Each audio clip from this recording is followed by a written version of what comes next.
the Robloxia Until Dawn. Everyone knows this game. It's like the disaster, but with Roblox media. I mean, who could know this? This is like the original ASIM game.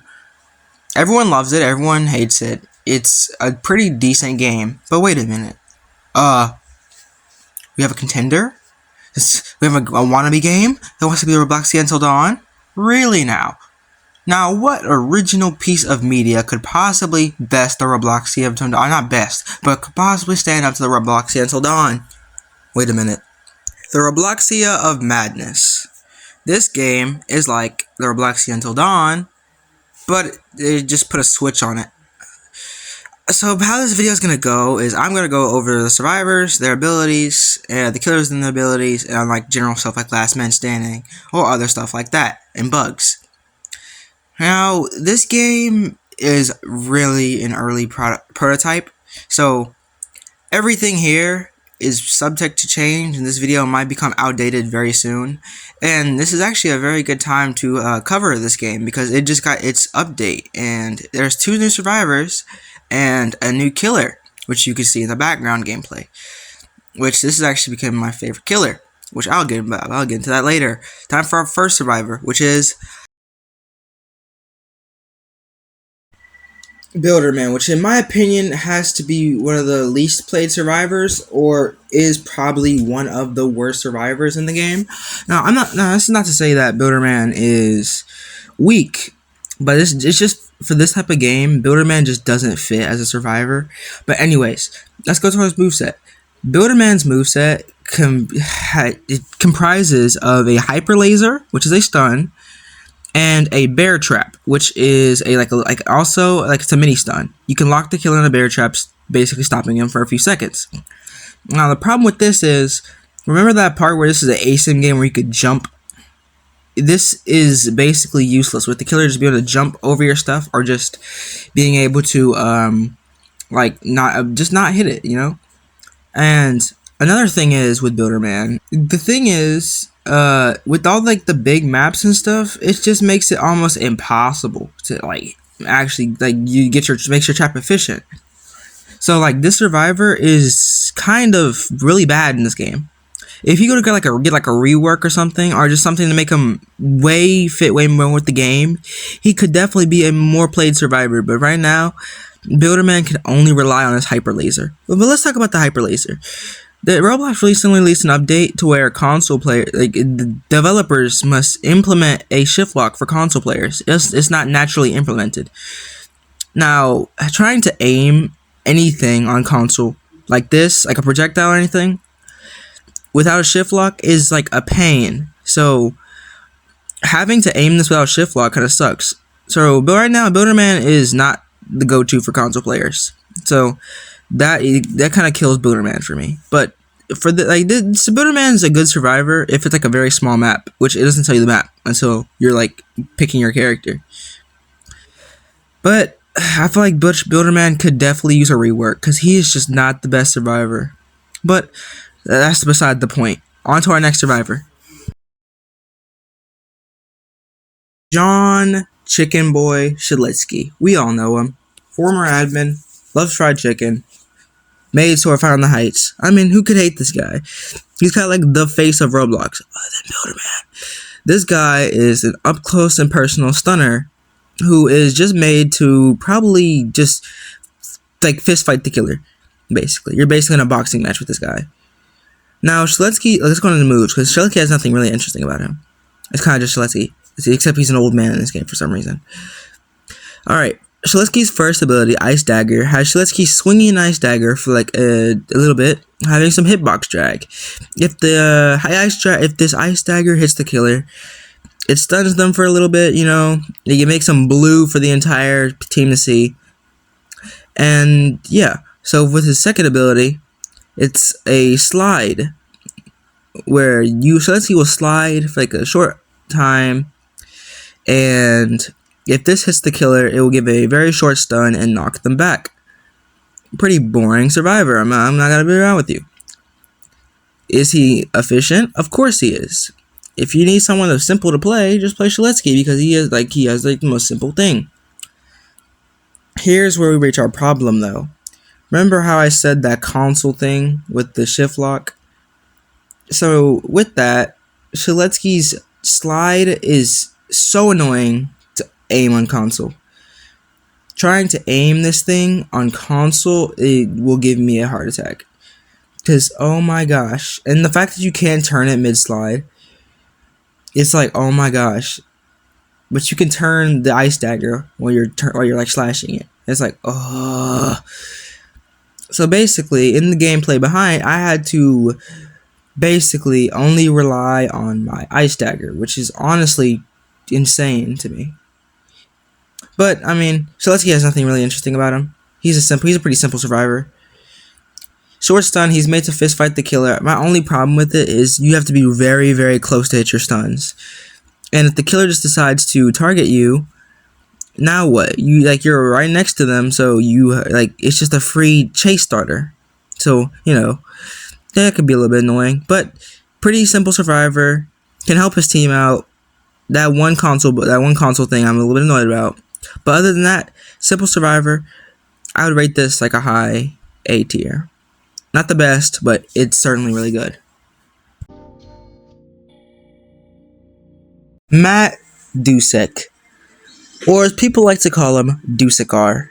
This guy is a support / survivalist in this game, or that's what I've called him, because he can be a support, but he could also be a survivalist. But I think he mainly leans toward being a support, because he's usually out there to sneak in the shadows and mainly just mess up the killer's entire day. This guy has 3 abilities, which are invisibility, which turns you invisible for I think 5 seconds, which honestly is very fun, and you can also revive people. So yeah, you could do sneaky beaky like. He has time travel, which is basically just Silver's time travel. He can set a time travel point in which he can teleport back to. And yeah, that's pretty much it. He also has a body swap, which after a little line connects you with the killer, you will teleport to the killer's location, and the killer will teleport to your last location. Basically, just swapping with the killer. Is this helpful? Don't use this right next to you. I beg. Please don't use this right next to the killer. If you use this right next to the killer and they kill you, that's lucky your ball, okay? Anyways, this guy, he has support aspects, but he's not support. At least I don't think he is. Like in this clip, I revive. You're trying to see it, but I revive a Jane while she's downed, or that's Bright Eyes. I revive a Bright Eyes while they're downed. I can also use the body swap to get people out of chase and replace myself, which is not very helpful, but And time travel, it's more of a U ability. It's kind of a survival. That's the survivalist part of Dusekar. Just teleport back, gain some distance. Dusekar is a good survivor, but if you want to help your team, be prepared to take some damage and to sacrifice yourself, because this guy is totally gonna survive. Gonna throw himself out there. Anyways, on to our next survivor. Doombringer is a stunner, which you're gonna see a lot of, who is honestly okay. There's ever an all-rounder stunner. This is one. Doombringer is honestly the most simplistic stunner in the game, other than Shaletsky and Stickmaster Luke, which we will get to after. And Doombringer is also probably the most complex at the same time.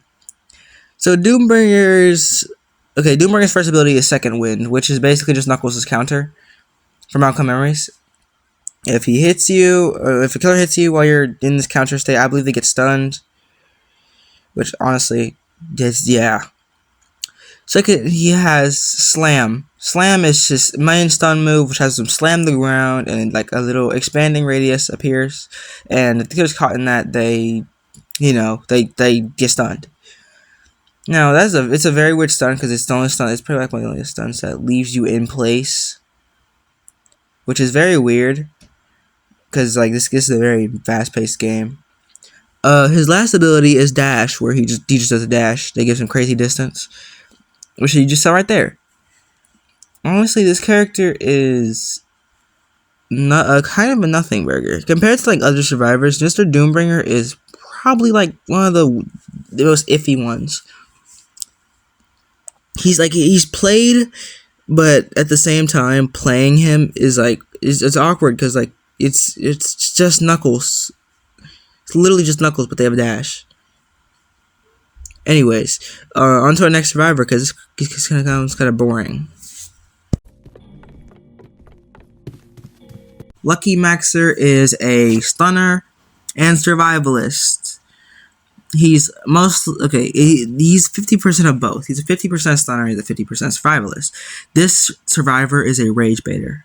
Like, this survivor is meant to rage bait you and make your day worse. Like, there's no doubt about it. This survivor is literally meant to just like be there and torture you. Their first ability, they get a speed boost literally called Speed Coil. They get a speed coil to start running faster. Alright, pretty basic ability. If you use it a second time, he will charge forward and stun the killer, basically bashing them in the skull. Are you serious right now? You know what? Next ability. Jump coil. This is jump coil. I don't know. Gravity coil. Yes. Lucky Maxer will get a jump coil, which ups his jump. If you hit the ability again, you will slam down and stun the killer if they're under you. You see what I mean by he's 50% stunner, 50% survivalist? If you use your abilities only one time, you're a survivalist. If you use your abilities 2 times, you're a stunner. So it's basically like a gamble between, do you want to torture the killer or you want to play the game normally? Now, this survivor is probably one of my it's one of my favorites to play as, but it's one of my least favorites to go as. Having a free stun basically whenever you want to, and also getting the buffs from that stun is wild to me. Like Speed Coil, you run fast, and then if you manage to use it as stun, you charge into the killer, or you could charge away from the killer to get that same speed boost or distance. And it's like, wait a minute, that don't make sense. Anyways, let's go to our next survivor because we're getting the end game, people. We have a little bit left, and we have to do killers and do just general stuff. You ready? Next survivor. Stickmaster Luke is a survivalist. We actually have some different stuff now. With a stun, of course. Because, of course, he has a stun. Stickmaster Luke is just a survivalist. I don't know what to tell you. Like, he has like a mini stun, which is like a push. It's like, honestly, it's like a 1 second stun. Or like 2 seconds. It's not that impactful. If you get hit by it, it's more of like a distraction or like an obstacle. More of like really a threat. So honestly, like, it's not really a problem. The problem with Stickmaster Luke, though, is he has a self-heal, which heals him quite the bit. And mind you, it keeps on healing. So if he just keeps his distance away from you while healing, you're like you're never gonna catch him. Like, look at this. I am literally like escaping this 1x so easily. And now I can take about 2 more M1s. And this Jane is like crazy, bro. Honestly, Stickmaster Luke is pretty simple. He's like a mini stun, and he's just like he has an apple that can heal him. Pretty simple. There's nothing more. On to our last survivor. No, actually, second last. Darn it. Bacon is our first full survivalist who doesn't have any sons. Oh my gosh, dude. This, you know the crazy part? Due to Bacon being the first survivalist we've covered without a stun, Bacon is genuinely like one of the least played players in this game. The least played survivors in this game.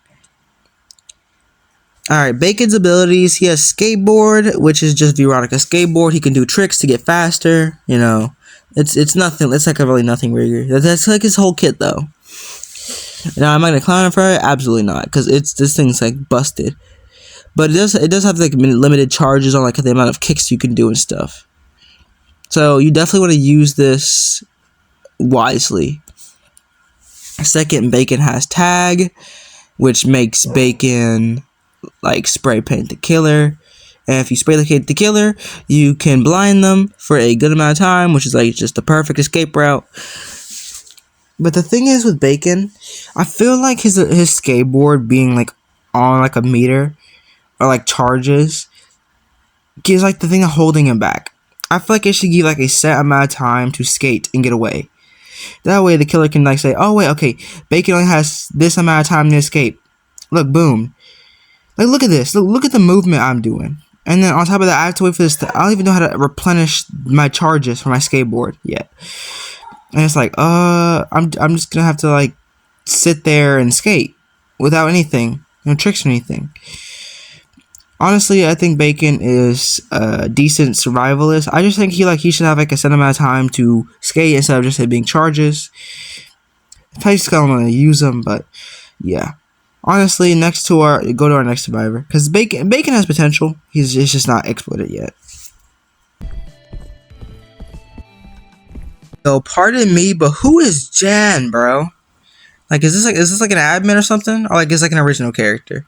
Like, is this like a reference to something, or is it just an original character? Like, okay, if it's an original character, I'm not gonna crap on you for it. But could you specify that in a game like full of admins and myths and stuff like that? Just having like a random original character there is like confusing. Say, oh, but Forsaken has original characters. Yes, but you can like okay. First of all, it's obvious Roblox media and Chance, yes, they do specify it's like an original character. This is just Jan. Who is Jan? You know what? On to the abilities. This character is literally just Amy from Outcome and Race. Axe throw is Amy's hammer throw. Axe swing is Amy's hammer swing. Axe bounce is just a jump. It's just like a jump boost. Honestly, pretty basic. I know I forgot 2 survivors. Okay, shut up. I don't care. Okay, I do not care. So we're going to the killers and the main stuff now because we're done with survivors. Next. Alright, so I might have forgotten this guy's name because, first of all, he's an original character. Second of all, I don't know, bro. His name starts with an A or something like that. But it's a gambler, dude. It's a gambler killer. Alright, so this killer is very fast. But their main mechanic is that they have a gambling system where they can roll their fate. Basically, you can like roll this little spinning thing where you either can get speed, less M1 damage, more M1 damage, or like higher jump. Like it's very cool. Like the idea for this killer is like very well thought and very fun. It's actually one of my favorite killers in the game. For their second ability, crap, I can't see. It's okay. It's a projectile that will follow survivors and does, I think, 15 damage. Honestly, it follows survivors and does a decent amount of damage. I forgot how much damage it does. Their next ability, Ace is Up. That does 15 damage, where he throws out a bunch of cards and each card does 15 damage. Honestly, not that bad. This killer is meant to pressure and is a all-rounder because they can do anything, like Jevil. They can roll speed and like more M1 damage. So they can like basically a rush down. They can get less speed. They can get like speed and less M1 damage. So they can be like a chip damage dude. Like the possibilities are endless. They could be a bunny rabbit and get more jump. Like this killer is like the possibilities are endless. Their last ability is to meagerly scanner. Like we don't really care about that. But honestly, very fun killer. If I had to rate this killer, it would definitely be like 100 out of 10. Because this killer is absolutely like fun. It's amazing. Other than like the hitboxes, like it being like not the best thing. But that's more of a Roblox issue, not the game. I'm not gonna hold the game over hitboxes because like that's what everyone does. Everyone blames the game for hitboxes. It's not the game. It's Roblox. Like the game could try to fix it, but it's more of Roblox. But other than that, this killer is very fun. Yeah, that's him. On to our next killer. 1x1x1x1. All you do is spread your blockade plague even though you try to run. This killer I'm gonna be honest with you, kinda sucks to play. This killer, I can't even classify this killer. This killer is a brute who does crazy damage, but at the same time, they're incredibly fast and they have a lunge move which is made to do like rushdown damage. This killer is genuinely not fun to me. This killer is very complex and like very weird to learn. And also having a 2-second M1 while survivors are moving like Prime Wally West is actual torture. Anyways, for 1X's first ability, basically they will stab them. Oh, okay, they like an unstable odd tip animation. They will prime themselves, and upon activating, hitting M1 or activating again, you will like lunge forward a very lengthy way, doing crazy damage, but at the same time very distancing yourself from survivors a lot. 1X's second ability has them like slowly get on their knees and I don't know if I can say this to YouTube. They squish themselves with their sword and and a big wave of green, like a big AoE area of green, will do a lot of damage to survivors, which, you know, that's a very good move. Thing is, it puts you in such a crippled state to where like using it is punishing yourself and giving the survivors very, very easy time to escape, which is kind of annoying. Honestly, this killer is like not fun, and people I usually see using him get bullied because he's just like, he doesn't have a classification. I feel like this character should get reworked entirely because their current moves is not fit with the current like survivors. They just like do not work. Now, if I'm playing him wrong, please do correct me, but this guy is just not it at all. If I had to rate this guy on a list of 1 to 10, I would probably put him at a low 2, because he is genuinely unfun, and his moves just do not fit the context of this game. But the redeeming quality is that he is very fast, like every other killer. So, yeah. On to our next killer and last killer before we go to our last section of the video. Now, Toolbox is another original character who, I mean, I can understand like why, like his whole character thing. I think his lore is that he's either from the Toolbox or he's made up of stuff he found on the Toolbox, which honestly, that's actually a pretty cool character design. Gameplay wise, this killer is one of the most mid killers in the game, because oh my golly, this guy's entire counter is good teamwork. 1X and the Gambler dude, they can counter a good team, because Gambler dude can just buff himself. 1X, I know I was just dunking on him earlier, but he has like the big AoE moves, so everyone can shake everyone up. You know, they do big damage, get them all in a group, you know, stuff like that. His first ability is teleportation, where he put down a teleportation point where he can teleport if you hit the button again. And his next move is jetpack, where if you jump off a elevated ledge, you can levitate down. I think that's how it worked. I don't know if they reworked it, but that's how I remember it working. And he's an indicator, and he has an ability called Shock. Shock just makes the floor electricity, so everyone on the floor can take electricity damage. You know, it's honestly nothing bad. Also, can we talk about how big this map is? Like the survivors, like, dude, look at that. It took me like forever to find these guys. They're literally asking where I am. I've been asking where they were. Also, just look how this guy is getting bullied. I'm saying this guy, but it's me. Like, look at this. I can't even keep up with the survivors. Also, Toolbox has like the worst hitbox in the game. It's not like other killer where you can like turn and like get like a decent thing. Toolbox's hitbox ends right as his claws go back to his hands, which is very quick. And it's like it makes it very hard to hit survivors. I don't even know how to classify Toolbox. Like he's a killer. Like there's not much more to say. He can be a rushdown. He can be an ambush killer. But he's Toolbox. Like there's this. I don't know what to tell you, man. You told me to classify Toolbox, I wouldn't know what to tell you. He's a killer. That's an ASIM game. He exists. Now, is he bad? Definitely not. I don't know how to use him. And I much rather play the Gambler because I love gambling. And I like having the odds in my favor. This is just bullying with a sprinkle of salt. And I hate how Deucicar can go invisible. As I said, going against Deucicar sucks. Because he can go invisible, he can swap with you, and at the same time, he can, I forgot his last ability.